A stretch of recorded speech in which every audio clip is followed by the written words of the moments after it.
Morning బ్రేక్ఫాస్ట్కి చేసిన ఇడ్లీలు ఇంకా ఒక 3 మిగిలిపోయాయి అనమాట.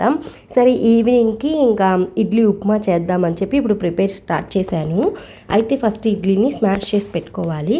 మనకి సూర్యవంశం సినిమాలో మీనా గారు చేస్తారు కదా ఇడ్లీలతో ఉప్మా, వాళ్ళ నాన్నగారు వచ్చినప్పుడు చాలా బాగుంటుంది నిజంగానే.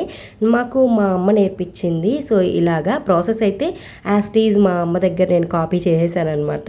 ఫస్ట్ అయితే స్టవ్ ఆన్ చేసుకొని ఒక కడాయి పెట్టేసుకున్నాను. తర్వాత కొంచెం ఆయిల్ అయితే యాడ్ చేశాను. ఆయిల్ హీట్ అయ్యాక ఆవాలు, జీలకర్ర, పచ్చెనపప్పు, వెల్లుల్లిపాయలు, కరివేపాకు, కారానికి తగ్గట్టు ఎండుమిరపకాయలు కూడా తుంచేసేసాను అనమాట. ఇంకా కొంచెం పసుపు అయితే యాడ్ చేశాను. సో పసుపు వేస్తే కొంచెం ఎల్లోయిష్గా వస్తుందని చెప్పి తర్వాత స్మాష్ చేసుకున్న ఇడ్లీలు కూడా యాడ్ చేశాను. ఇందులో వెల్లుల్లిపాయలు వేసుకుంటే ఫ్లేవర్ చాలా బాగుంటుంది. సో అందుకే కొంచెం ఎక్కువ వెల్లుల్లిపాయలు వేసాను.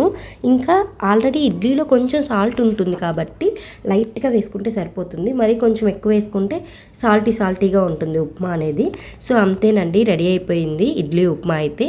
మీకు కూడా నచ్చిందా? నచ్చితే మన వీడియోకి లైక్ ఇచ్చేయండి. అలాగే మన ఛానల్ని సబ్స్క్రైబ్ కూడా చేసుకోండి. Thank you.